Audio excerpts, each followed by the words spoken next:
And we're Welcome back. back. Welcome back to another episode of the Creative Collective Show. My name is Dan. I'm Zach. Thank you again for tuning in for another episode in quarantine. We really appreciate it. We have another amazing guest, Mindy. How's it going, Mindy?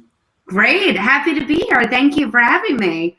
Yeah, thank you for spending some time with us today. I appreciate it. Very excited to hear your story too. Thank you. Yeah, I mean, just even a quick Google search, there was so much to read. So I'm excited to hear it straight from the source. Before we get into it, thank you so much for tuning in, guys. If you're watching us on Facebook Live or YouTube Live, be sure to comment #live so that we know that you're paying attention and you're here with us. If it's your first time listening to one of our shows, whether you're on a podcast platform or on live, thank you so much.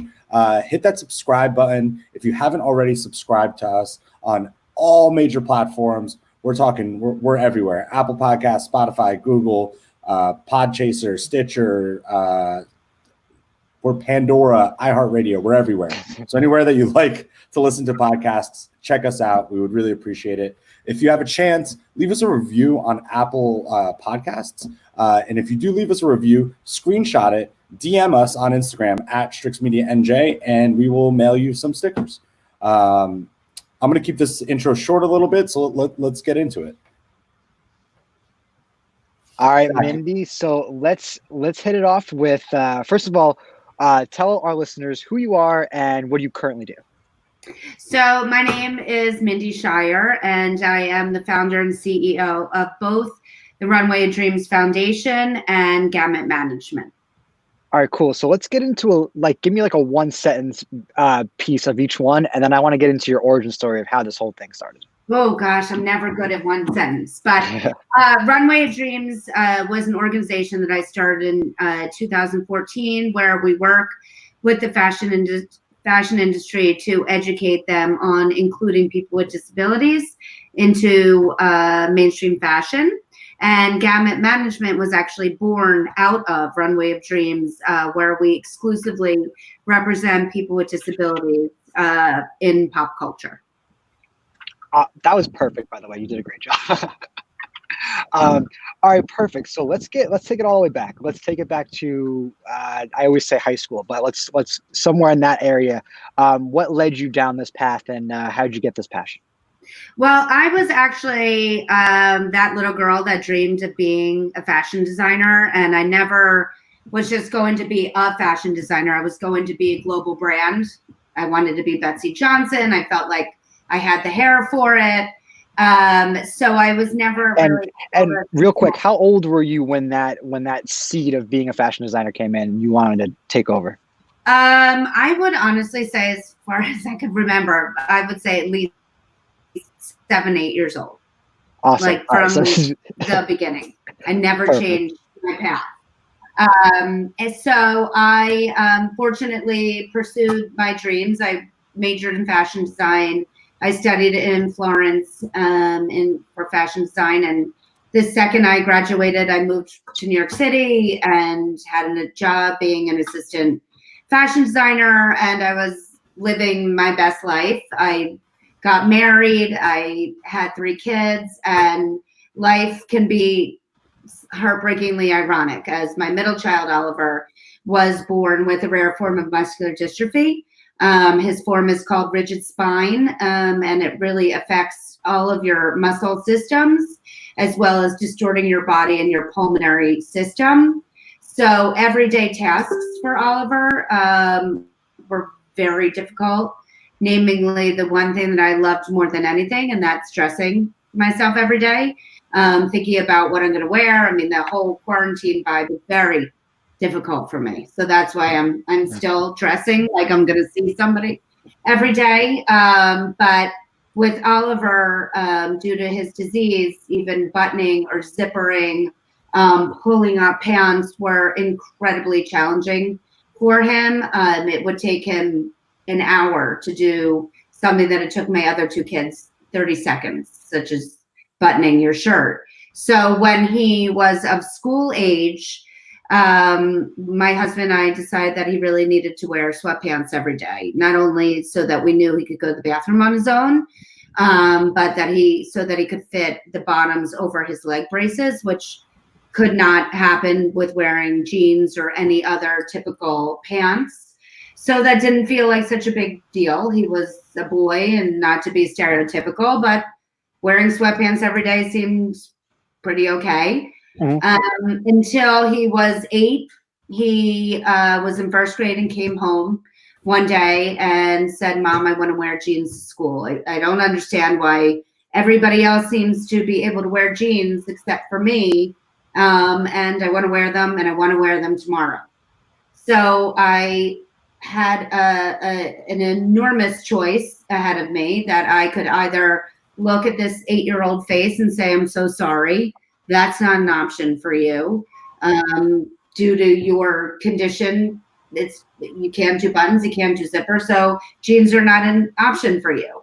Or I could look at him and say, "You bet you're wearing jeans to school tomorrow." And I chose the latter, because there was no way, of anybody, I didn't have the right to tell my kid that he wasn't going to be able to wear what he wanted to wear. So that night, I admittedly cried my eyeballs out that I missed something so enormous, something that I live my life by. And that's how clothing makes you feel. It's how you identify yourself to the world.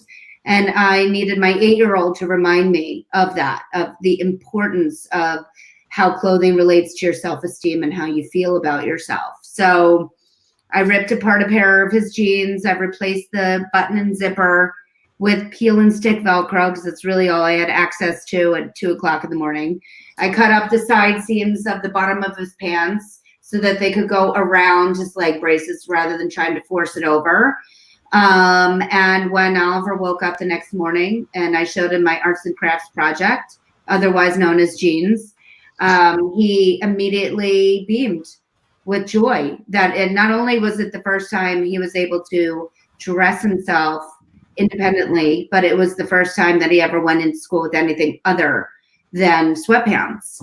And what that moment did for me was it opened my eyes to the fact that if this 8-year-old kid was struggling with clothing challenges and how he felt he was presenting himself to the world, I could not imagine what the almost 1 billion people who have disabilities on our planet, making it the largest minority that we have by far, how in the world did all those people manage clothing challenges, or how were they identifying themselves to the world with how they were being dressed? And this was in 2013, and that's when I decided to take my background and have a small goal of changing the fashion industry to be inclusive of people with disabilities, and Runway of Dreams was born. That's wild. Holy shit. All right, so you customized and engineered. You're like an engineer over here with all this. I mean, not that at was that wild. point in time, not a phenomenal one. They were really, I could have done a lot better, but it worked. I mean, being in a pinch and being at 2 a.m. and making your son's dreams come true, that's mind blowing. That's sick. So all right, so we know where the passion came from. Yeah. How did you now take this idea and turn it into something where you can start helping now others? So, this is, I think, one of the benefits of having worked not in an industry for so long, but at that point I was also a business owner. I'd started my own company. So I was able to take my design background and my business knowledge to say, like any good entrepreneur or business owner should do, and that Oliver. I did not know what somebody that had a limb difference or Down syndrome or autism or wheelchair users, the vast world of disabilities out there, I needed to educate myself in. So rather than jumping right in, I took an entire year to only do research. So the year of 2013, I did surveys and focus groups. I went to hospitals, I went to facilities, I spoke with PTs and OTs and doctors and anybody that would even really speak with me. I educated myself to see if there were commonalities between vastly different disabilities and clothing challenges, because I knew that I couldn't approach the industry without hard detail and data to prove commonalities between clothing challenges and vastly different disabilities. And fortunately, after my year of research, I was able to extrapolate that there were commonalities, and they really resided in 3 categories. The first was closures. So button, snaps, zippers, hook and eyes were almost 100% across the board a challenge for both physical and cognitive disabilities. The next category was having the product be adjustable. So pant lengths, sleeve lengths, waistbands needed to be adjustable to fit different shaped bodies. And the third category was rethinking how clothing was put on. So for centuries and decades, you know, a t-shirt was put over your head and you maneuver your arms through armholes and that's how it's done. But for somebody that cannot dress themselves and has to be dressed by somebody else, that's a very challenging process, especially if they have no mobility of their limbs. It's like, you know, a bit of dead weight. So it's very hard to navigate that. So opening up a shirt in the back so that you go in arms first and it closes in the back makes dressing much easier for those that, again, cannot independently dress themselves and or have muscular issues that require bending or very strict muscles. So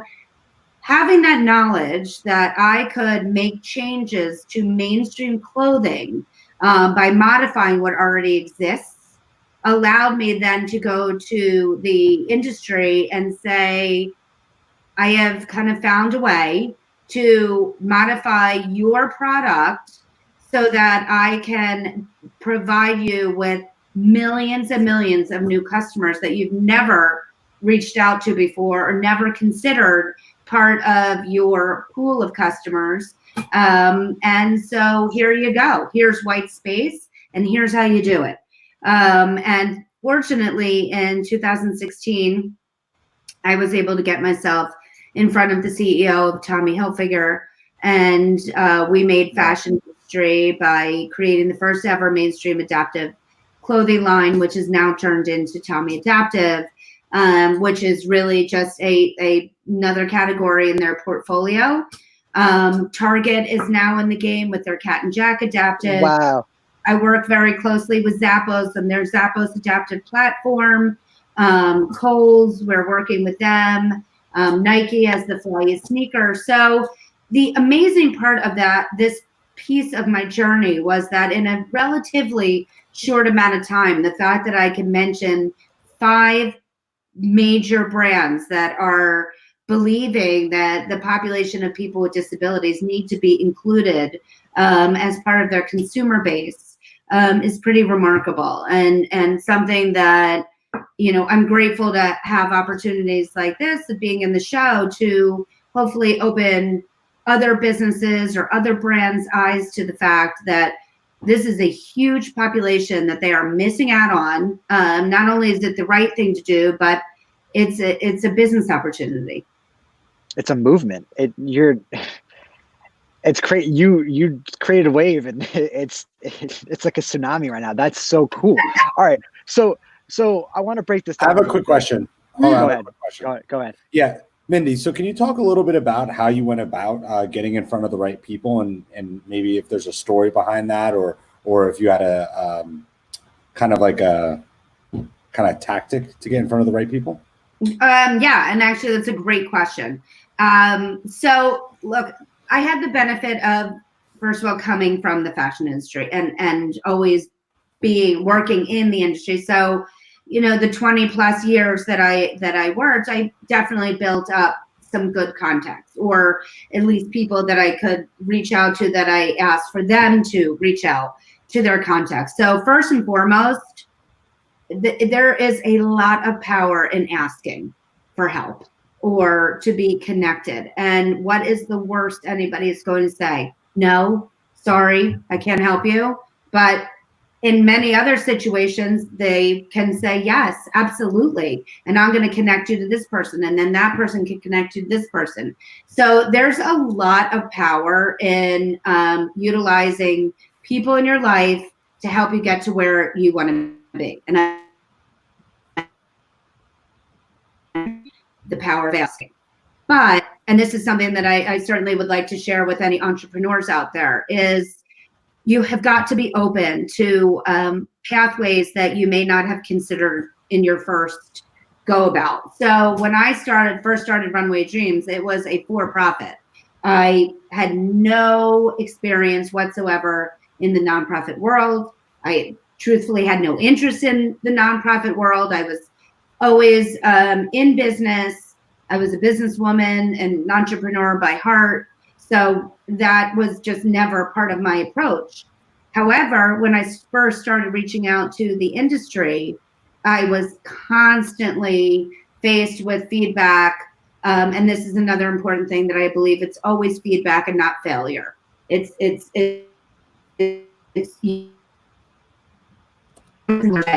to consider what the best path is. So time and time again with people that I was reaching out to, they were saying, phenomenal idea, love your gusto, good luck. But if no mainstream brands had ever done this before, and at this time it was 2014, I don't think we're in a position to be the first, or we don't want to, we're not in a position to take a financial risk on something that nobody else has done before. The market isn't proven. People with disabilities are a niche, small market. They don't have money to spend. It's just not something that we can get into right now. So hearing that over and over and over again causes you to sit back and say, wow, I'm not making any progress in this path. So when I had to contemplate what were they all saying to me? And they were all saying to me that it's a great idea, but they can't take the financial risk on something that has not been proven. So I had to take the financial risk off the table.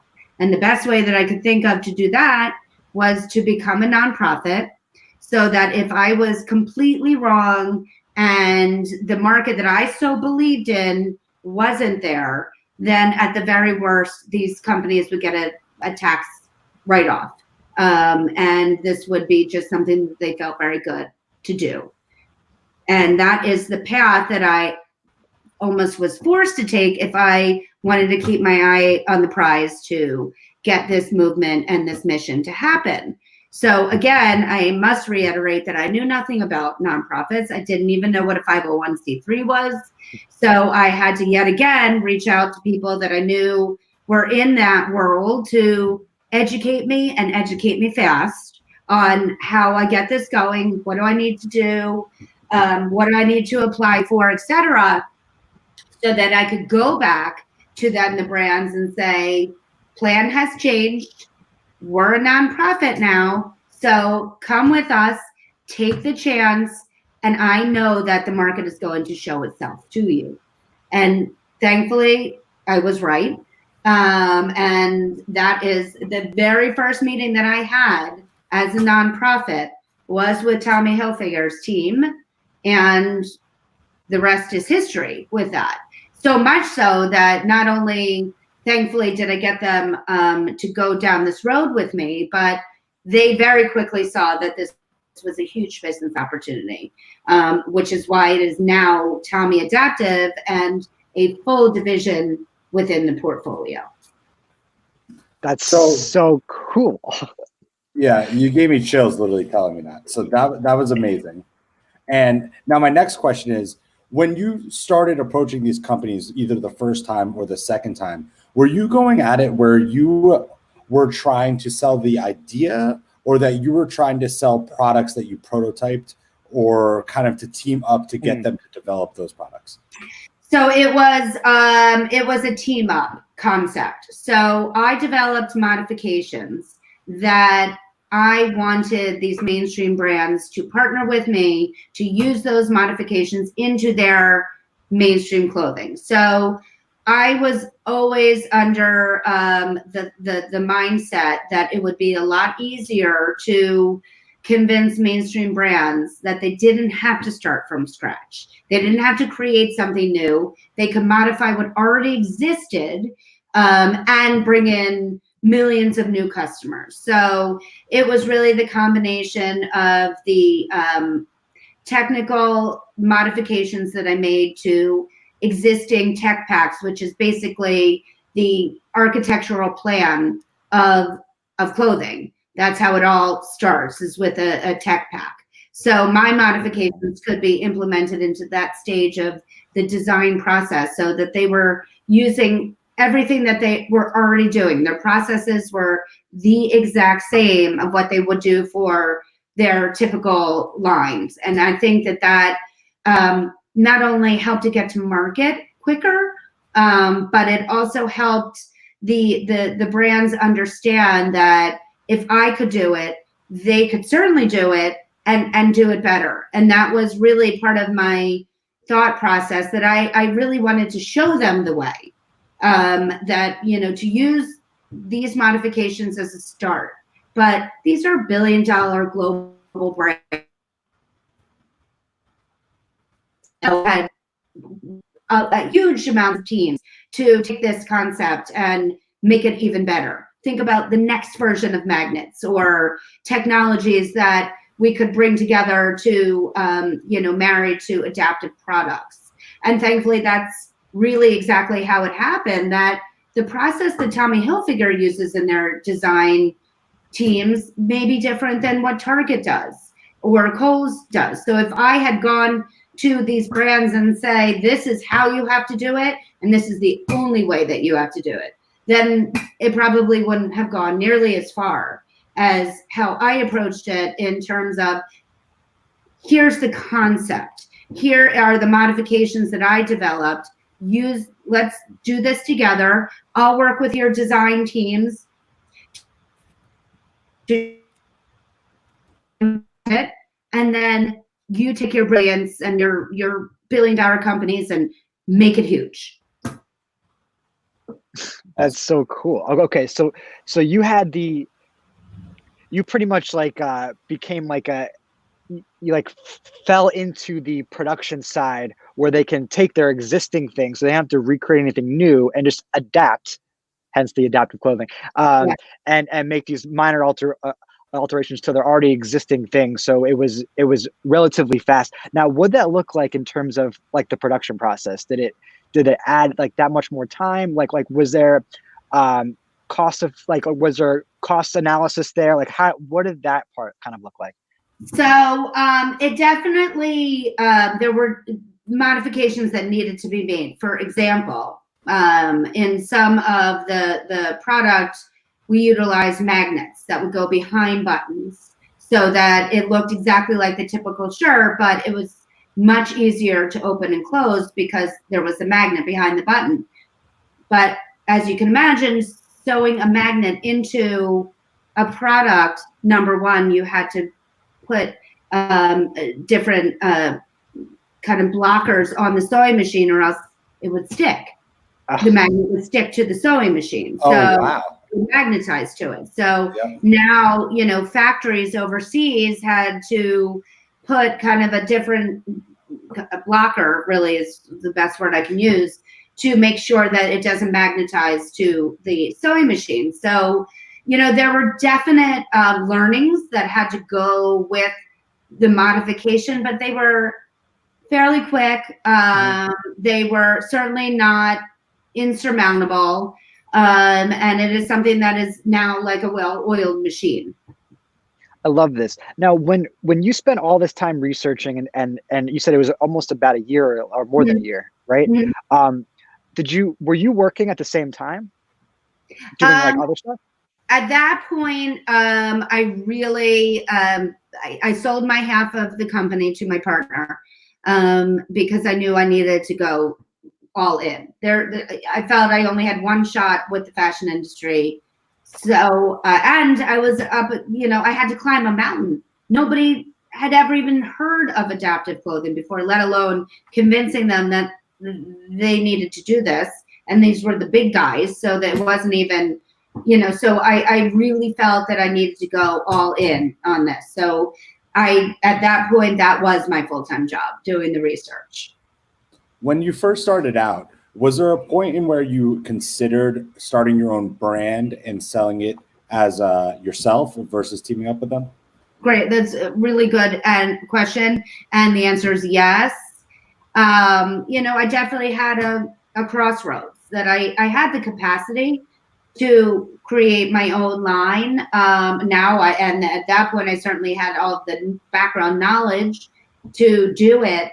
But I felt that ultimately that would have been counterintuitive to what I wanted to do, which was rethink the way our world, have our world rethink the way people with disabilities are viewed in pop culture, and certainly fashion is a huge part of pop culture. So if I developed my own line, that would have been against that philosophy. And to be truthful, Oliver didn't want to wear something that I designed. He wanted to wear Levi's. He wanted to wear known brands. He wanted to wear what everybody else was wearing. Sure.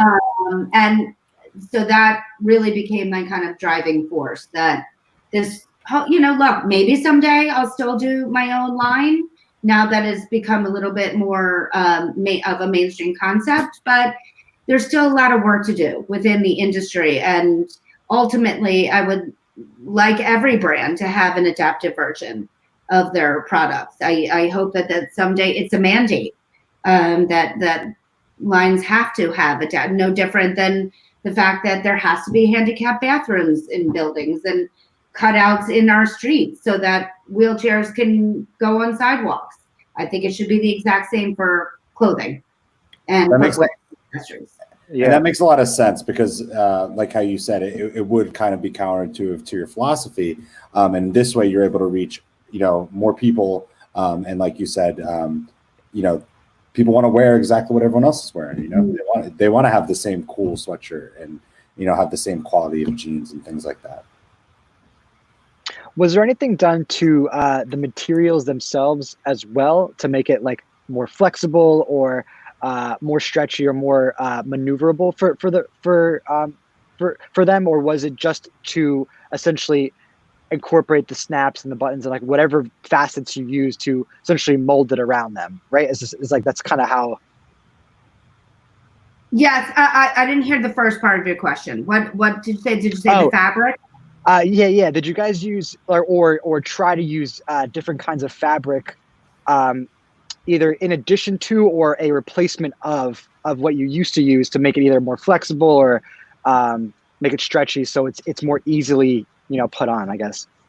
So the fabrications were almost kind of secondary to the fact that it would, in its initial stages, we really looked at the style of the product. So in other words, there was definitely going to be some SKUs that were not going to be able to be modified. They were too challenging.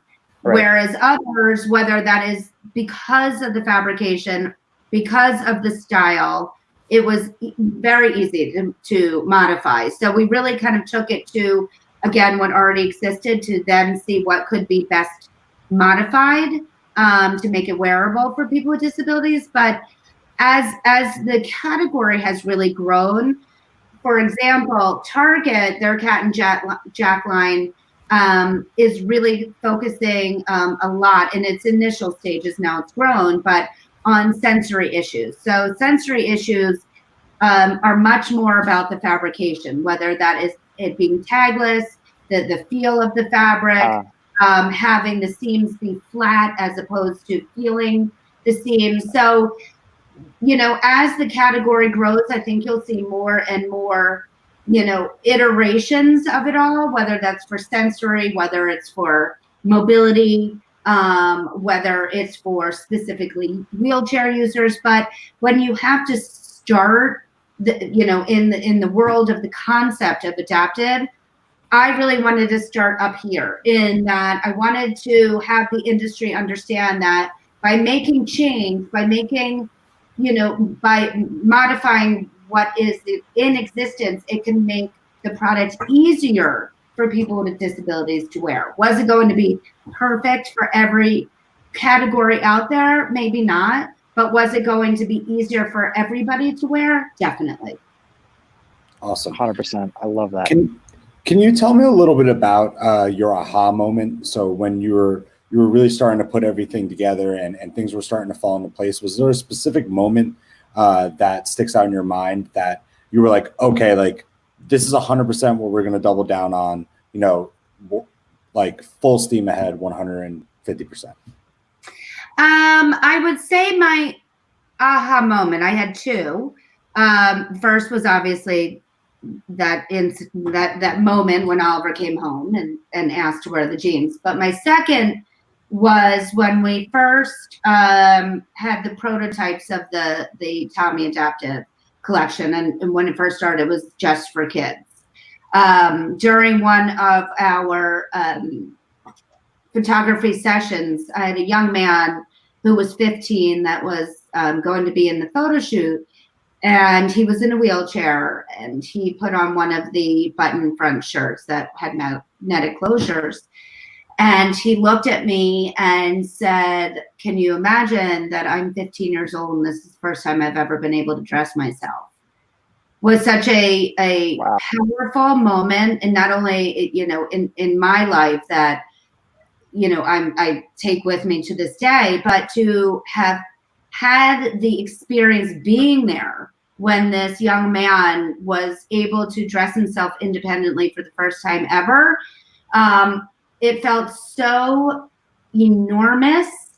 This one moment in his life was so powerful that it was kind of my aha moment that times a million people, millions, a billion people globally that needed to have this moment in their life was really my second aha moment. That's amazing. Love it. Zach, do you have any questions kind of surrounding that section? Yeah. How has Oliver taken it? Like, is he wearing those brands like all the time now? Like how is he?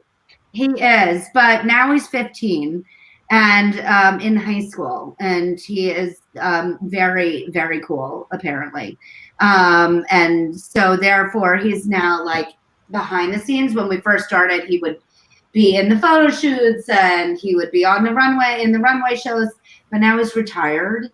And he likes to be in the audience and give other people a chance. So he's just, in the background now, just taking it all in. That's awesome. Love that. So how did you move from, or how did you get into this this Runway for Dreams, or what is Runway of Dreams? Runway of, yes. So yeah. How was that born from this? Oh, so actually, Gamut Management was born from Runway of Dreams. So Runway of Dreams, the nonprofit. And the cool thing about this journey was, as I mentioned, Runway of Dreams started as a for-profit, and then I had to move to a nonprofit for that. And so after years of being in the world of Runway of Dreams, other brands or even other industries started reaching out to Runway of Dreams, asking to be connected to people with disabilities. For example, Delta Airlines reached out and said they want to be the official airline of people with disabilities. Can we help educate them on what that would entail, number one? And number two, can we help connect them to people with disabilities to be in their in-flight videos, to be more present in commercials, etc.? So no problem. We help do all of the above. Then Hollywood producers started reaching out to Runway of Dreams, saying that they needed to have more people with disabilities in their films or commercials, or as background, etc. So after a ridiculous amount of these type of requests, I couldn't help but think, if all of these people are reaching out to a nonprofit, there has got to be a hole in the market, that there isn't a management company out there for people with disabilities that can help fill this void. And upon my research, there were agencies or other companies that had divisions that had a couple people with disabilities, but there was no company out there that this was all that they did. They only dealt with people with disabilities. And that's a very important difference, because when you live and breathe this population, you know the questions to ask. It's not only filling a role, it's not only providing people to do focus groups, it's asking the questions like, well, tell me about where the photo shoot is happening. Are there stairs? Is it flat for my wheelchair users? What do they have to do on the set? How many breaks are they getting? You know, all these questions that if you don't know this population, or you don't know your clientele the way that we do, you don't know to ask these questions. And then in effect, you're just checking a box. You're not really providing what is necessary to represent people with disabilities. So about 2 years ago, I started developing a business plan to create a management company that exclusively deals with people with disabilities, to not only represent them properly, but to be able to help brands and companies and industries understand how to develop products, how to market to people with disabilities, how to represent people with disabilities in their mainstream media. And the best way to do that is by incorporating people with disabilities into every step of the value chain. So that the product that is being developed, or the marketing plan that's being developed, or the feature film that's being developed is being developed authentically and properly. So Gamut Management officially launched in September of 2019. And pre-COVID, it was beyond a tidal wave of all of these agencies and you know, networks, and everybody started reaching out to us, and as well as brands saying, we want to develop adapted product, help us do it, how do we start all this. So it's been an amazing, exciting journey that I can't wait to get back to once the world opens up again. But it's been a very cool process to witness and be a part of. It's so exciting. It's wild to see it almost like be born by like just the sheer volume of need for it. Yeah. And like, it's not like you were going out reaching out to these companies; they were coming to you because of this weird void. And it sounds like you saw this way before, just because of the lack of products surrounding that whole audience, like that whole market. Absolutely. And it's really mind blowing. How did you go about like fulfilling the needs of these businesses? Like, did you have to hire a team? Like what did that, like, how did you go about these massive projects? Well, I think, and if I had to guess, this is probably going to be a bit of the wave of the future. In that, you know, over the past 6 years that I've been so embedded in the world of disability, I've, you know, built unbelievable relationships with experts in different aspects of the population, whether that is, you know, the best way to market to people with disabilities, the best PR plans to put together, product development, focus groups, all of the above.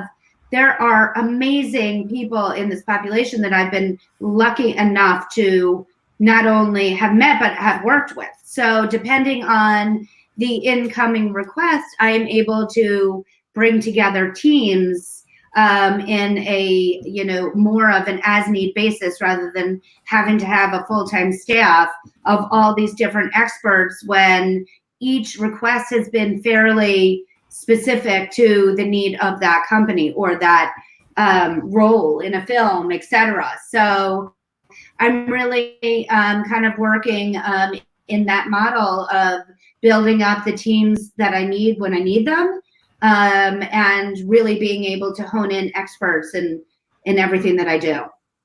That's great. It's a really efficient way of doing it. You only call on them when you need them. It's like the Avengers. Yeah. So you've done New York Fashion Week a few times, no? And how did that go? I mean, it's that for sure was one of my personal dream come true moments, because when you are considered a part of Fashion Week, you're playing with the big boys. This is the sandbox that you want to be invited to. So for the past 3 years, when we've done our shows, unfortunately, we had to push our September Fashion Week show to February's. But previous to that, having a show that only has people with disabilities, all different ages, races, everything, but the only people that are being featured are people with disabilities, is really groundbreaking for the industry. And the fact that we were considered a part of the fashion calendar is unbelievable. And I can't wait to see where this all progresses. And it is equally as exciting to see other designers start to incorporate people with disabilities into their shows, and seeing, models that have disabilities, or, have imperfections, or just showing that people come in all different shapes, sizes, and abilities. Love that. I love that. So Gamut Management is Runway of Dreams is still a nonprofit, still going strong. Correct. So Runway of Dreams is now the nonprofit partner of Gamut Management. Gotcha.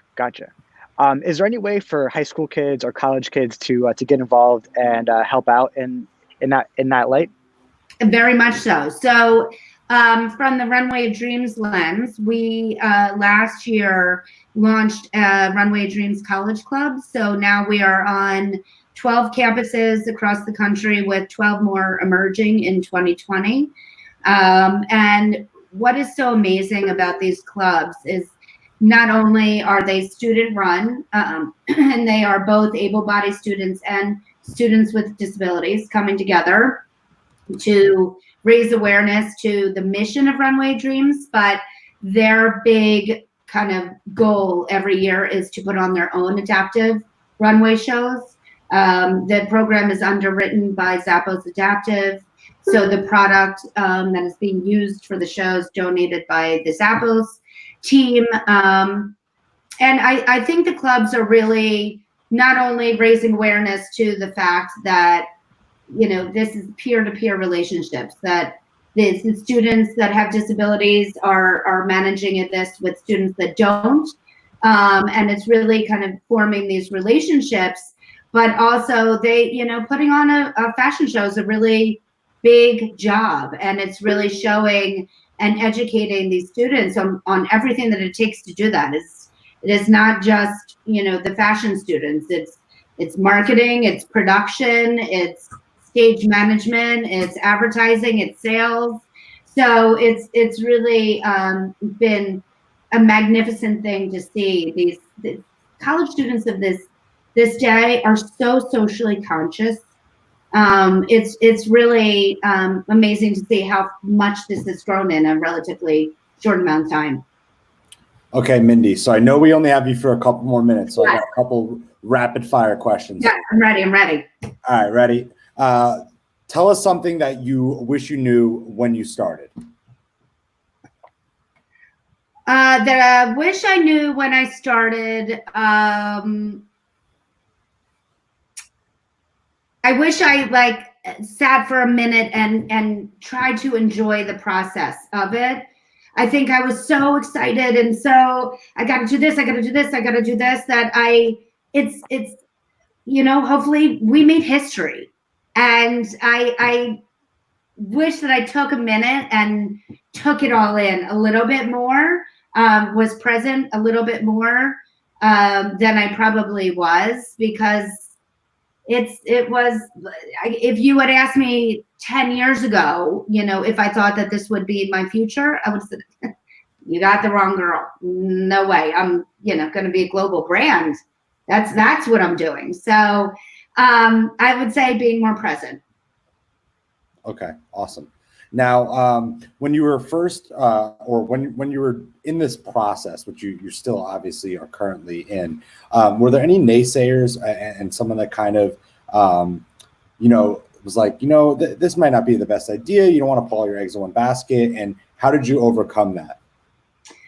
There definitely were quite a few naysayers, and it wasn't that they were being naysayers. I think they were just trying to be like, settle down, sister. It's your goals are ridiculously enormous.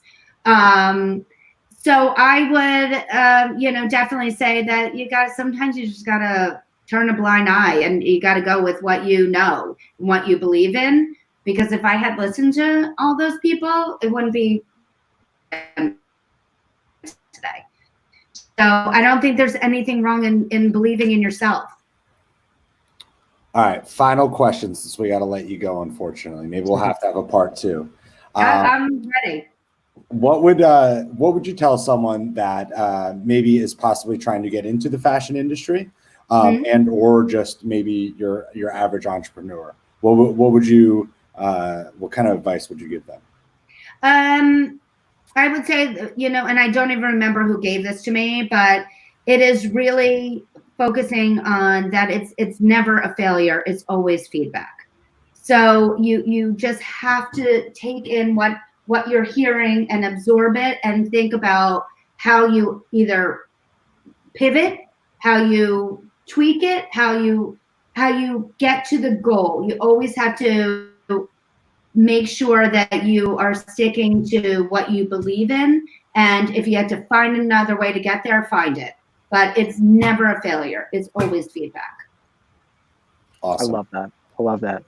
See, Mindy is literally the true testament of, no matter how big your dreams are, they are accomplishable no matter what the fuck anyone says. I love that. It's so great. You literally created an industry. That's such a mind-blowing thing to like wrap your head around. Like, there was not a market, and now there is a market because of Mindy Scheier. Thank you. Thank you. Believe me, it took a village. This is, I'm just the one wearing a cool hat. And you were the one that helped push the village to what it is. Yes. Okay, good. I'm a good village pusher. I like that. So, thank you so much for joining us. Where can everyone find you? What are your social media tags? How can they get in contact with you if they need to be in contact?